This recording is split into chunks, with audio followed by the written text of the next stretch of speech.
स्वागत है आप सभी का आपके ऑनलाइन प्लेटफॉर्म एसएस क्लासेस में। एक बहुत ही बड़ी सूचना, बहुत ही महत्वपूर्ण सूचना और बहुत ही कह सकते हैं कि चौंकाने वाली सूचना है उत्तर प्रदेश लोक सेवा आयोग की तरफ से। किसकी तरफ से? उत्तर प्रदेश लोक सेवा आयोग की तरफ से। अभी आप सभी को पता होगा कि एलटी ग्रेड की जो आपको 7 दिसंबर को पेपर हुए थे, 7 दिसंबर को पेपर हुए और कुछ क्या हुए कि कई सब्जेक्टों का अभी रिजल्ट कल शाम को जारी हुआ है। कुछ सब्जेक्टों का रिजल्ट जो कल शाम को जारी हुआ उसमें बहुत चौंकाने वाला बयान आयोग ने दिया है। अब आयोग को क्या ही कहा जाए, या तो अभ्यर्थी क्या करे, पढ़ना बंद कर दे। आयोग ने स्पष्ट कह दिया है कि योग्य अभ्यर्थी ही नहीं, जिससे क्या है 15 गुना अभ्यर्थियों को हम बुला सकें। कह रहा कि 15 गुना विद्यार्थियों को हम कैसे बुलाएं, योग्य अभ्यर्थी ही नहीं है। तो चलिए संपूर्ण जानकारी हम आपको देते हैं क्या है आयोग की मंशा और कैसे वो परीक्षा कराता है और कैसे वो भर्ती लेना चाहता है, कैसे उनको कितने योग्य अभ्यर्थी उनको चाहिए और कितने लोगों को इन्होंने पास किया है।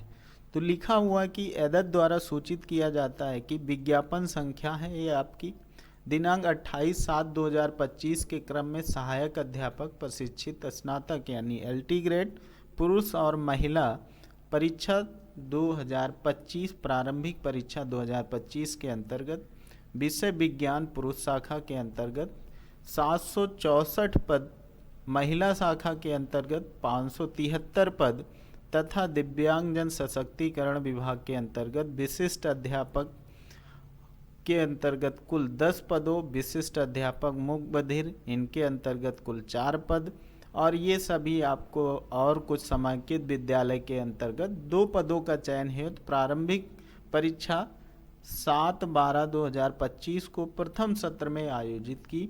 उक्त विज्ञापन के क्रम में विज्ञान विषय के कुल कितने आए?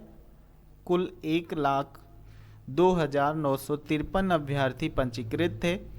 पंजीकृत अभ्यर्थियों के सापेक्ष कुल कितने 49,536 अभ्यर्थी परीक्षा में सम्मिलित हुए। प्रारंभिक परीक्षा के आधार पर विज्ञान विषय के उक्त पदों हेतु कुल 329 अभ्यर्थियों को मुख्य परीक्षा हेतु सफल घोषित किया गया। परीक्षा परिणाम सर्वसाधारण के सूचनार्थ आयोग की वेबसाइट पर उपलब्ध करा दिया गया है। आयोग द्वारा निर्धारित न्यूनतम दक्षता मानक अंक प्राप्त नहीं करने के कारण रिक्तियों के सापेक्ष 15 गुना अभ्यर्थी नहीं उपलब्ध हो सके।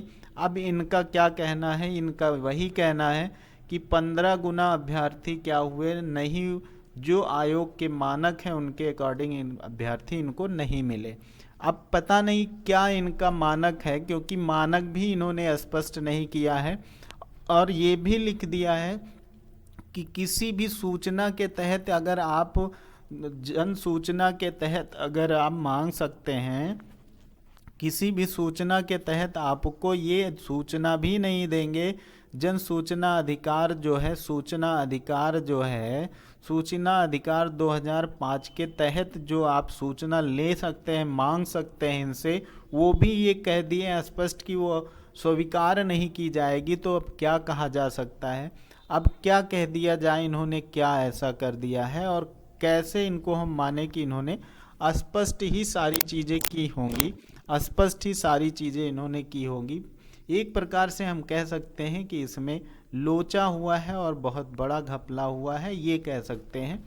तो इसमें आप देख सकते हैं कि चीज़ें स्पष्ट इन्होंने नहीं की है। कुल इन्होंने बताया इतने पद हैं, कुल इतने 329 ही केवल अभ्यर्थी इनके अकॉर्डिंग 329 अभ्यर्थियों को मुख्य परीक्षा में शामिल करने के लिए बुलाया गया है। और 15 गुना क्यों नहीं उपस्थित हो सके, यानी 15 गुना क्यों नहीं बुलाए गए? इनका कहना है कि 15 गुना इसलिए नहीं बुलाए गए कि योग्य अभ्यर्थी नहीं है।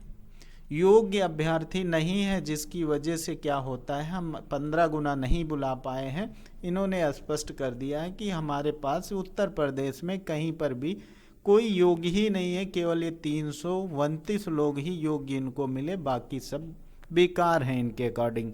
आयोग को पता नहीं कितने योग्य चाहिए। भाई एक कटाव निर्धारित कीजिए, उस कटाव के अकॉर्डिंग आप निकालिए चीज़ें। कटाव ही नहीं निकाल रहे हैं, कुछ क्लियर ही नहीं कर रहे हैं, कैसे आपने योग्य बता दिया, अयोग्य बता दिया।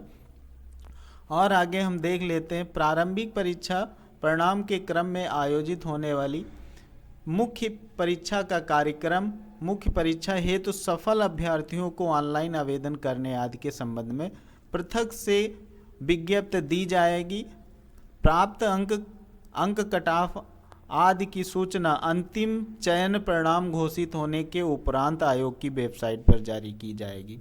अंतिम चयन का परिणाम घोषित करने के बाद इस अंक कटाव को जारी करने का क्या मतलब है, क्या मतलब निकलने वाला है अंक कटाव बाद में जारी करने का? जब क्या होगा, प्री में बाहर हो गए, मेंस में भी सबको बाहर कर दीजिए, मन मुताबिक लोगों को आप भर लीजिए, तो क्या मतलब है बाद में देने के लिए? जैसे क्या हुआ है आरओ और एआरओ में हुआ है, जैसे आरओ और एआरओ में हुआ है वैसे इसमें भी इन्होंने शुरू कर दिया है। तो ऐसे से क्या मतलब है चीज़ों को, ऐसे जब ऐसी ही चीज़ें करनी है तो कोई मतलब नहीं है। परीक्षार्थियों को पढ़ना ही बंद कर देना चाहिए इस हिसाब से। अब इनके अकॉर्डिंग कोई योग्य ही अभ्यर्थी नहीं है तो अब क्या ही किया जा सकता है। और इन्होंने क्या कह दिया है, ये भी स्पष्ट कर दिया है कि हम किसी भी प्रकार की आपको सूचना भी देने वाले नहीं हैं। ये लिख दिए हैं नोटिस में ही, कह दिया कि सूचना का अधिकार 2005 के अंतर्गत किसी भी प्रार्थना पत्र को स्वीकार नहीं किया जाएगा। प्रश्नगत परीक्षा में उत्तर प्रदेश के बाहर महिला अभ्यर्थियों को परिणाम उत्तर प्रदेश राज्य सरकार द्वारा उच्च न्यायालय में जो विचाराधीन है, जब वो निर्णय आएगा उसके बाद जारी किया जाएगा। तो अब हम क्या कह दें इनको, यही चीज़, यही वक्तव्य इनके आरओ और एआरओ में भी थे, यही चीज़, यही इनका वक्तव्य आरओ और एआरओ में था, यही इन्होंने एलटी ग्रेड में भी कर दिया कि हम क्या करेंगे, पहले कोई कटाव ही नहीं देंगे कितने तक मैंने लिया। और इन्होंने तो स्पष्ट ये कह दिया कि योग्य ही अभ्यर्थी नहीं, योग्य अभ्यर्थी ही नहीं है तो हम कैसे उनको बुला लें, योग्य अभ्यर्थी नहीं तो कैसे उनको बुला लें। अरे भाई, अगर आपको भर्ती करना है, अगर आप बच्चे को भर्ती लेना चाहते हैं तो भाई जो भी आपकी कट ऑफ है उस कट ऑफ को आप क्लियर तो करिए, कितने नंबर तक आपने लिया है। कट ऑफ को कम करके भी भरा जा सकता है। ये तो वही हो गया कि सांप भी मर जाए और लाठी भी न टूटे, वही काम है कि इन्होंने कह दिया योग्य अभ्यर्थी नहीं। केवल और केवल 329 लोगों को इन्होंने क्या किया, मेंस के लिए बुलाया है। अब 329 में कितने लोग मेंस में जाते हैं, मेंस को क्लियर कर पाते हैं, उसमें भी यही कर देंगे। तो सीधी सी बात है कि मन मुताबिक भर्ती करना है तो मन मुताबिक ही करना है, तो जो मर्जी हो वो कर सकता है। आयोग की मंशा है, जो वो आयोग करना चाहता है कर सकते हैं। क्योंकि आरओ और एआरओ में भी धरना दिया गया, काफ़ी बच्चों ने धरना दिया, कोई मतलब नहीं निकला। और इसमें स्पष्ट नोटिस में ही कह दिया कि सूचना का अधिकार, अगर आप 2005 को फॉलो करके आप हमसे सूचना मांगना चाहते हैं तो उसकी नोटिस भी एक्सेप्टेबल नहीं होगी। तो स्पष्ट यही है कि हम किसी भी हालत में हम भर्ती नहीं करेंगे, मन मुताबिक ही भर्ती करेंगे, आप लोगों के मन मुताबिक हम भर्ती नहीं करेंगे। यही इनकी मंशा है।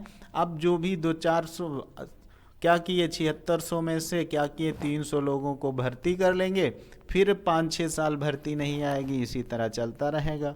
चुनाव भी हो जाएगा, सारी चीज़ें ख़त्म हो जाएंगी, फिर वैसे रह जाएगा। यही आयोग की मंशा है। अब इसके आगे हम क्या ही कह सकते हैं। बहरहाल सुधरने वाली चीज़ें नहीं है। कंपटीशन करने वाला परेशान है, बच्चा हर तरह से परेशान है। बहरहाल पढ़ने वाला जो बच्चा है वही सबसे ज़्यादा परेशान है, क्योंकि उसकी स्थितियां भी बढ़ती चली जा रही, समय भी बढ़ता चला जा रहा है, उम्र भी बढ़ती चली जा रही। कब तक इंतज़ार करें। इंतज़ार करते करते अब वैकेंसी आई तो अब बता रहे हैं कि योग्य अभ्यर्थी नहीं। योग्य अभ्यर्थी, अरे पहले ही आप क्या करिए, विज्ञप्ति में ही दे दीजिए ना कि ये योग्यता होनी चाहिए। आप निर्धारित करिए ना चीज़ों को। अब यहाँ बता रहे हैं और सूचना भी नहीं देना चाहते, कटाव भी नहीं जारी करना चाहते हैं। तो सारी चीज़ें मन मुताबिक हो रही, इसके आगे हम विशेष कुछ कहना नहीं चाहते। और जो भी लोग वीडियो को देख रहे होंगे। सूचनाएं अगर आपको सही लग रही हैं, चीज़ें सही लग रही हैं, तो आप चैनल को सब्सक्राइब करिएगा। आने वाली सभी सूचनाएं किसी भी प्रकार की जो भी आपकी होंगी, वो सभी इस चैनल पे आपको जब तक सारी क्या होंगी आपकी ऑथेंटिक दी जाती है इस चैनल पे, जब तक कोई ऑफिशियल नोटिफिकेशन आपको नहीं मिलता है, तब तक कोई भी ऐसी सूचना नहीं दी जाती है कि आप लोगों को इधर उधर की कोई सूचना, जितनी भी आपकी ऑफिशियल नोटिस होती हैं उसी से संबंधित आपको सूचना दी जाती है। जो लोग नए होंगे, चैनल पर विजिट कर रहे होंगे, वीडियो को देख रहे होंगे, कृपया चैनल को सब्सक्राइब करेंगे, शेयर करेंगे, लाइक करेंगे। अगर वीडियो और सूचनाएं सही लग रही तो लोगों को ज़रूर शेयर करिए, सब्सक्राइब करिए। आने वाली सभी सूचनाएं हम आपको ज़रूर देंगे। और जो लोग यूपी टेट की तैयारी कर रहे होंगे, तो शाम को 7 बजे लाइव क्लास चलती है। शाम को 7 बजे लाइव क्लास आपकी हिंदी की चलती है। 10 क्लासेस हो चुकी हैं और उसके बाद हम आपको और क्लासों में कंटिन्यूअस आपकी क्लासें चल रही हैं। आप लोग वहां पर शाम को ज़रूर जुड़ें।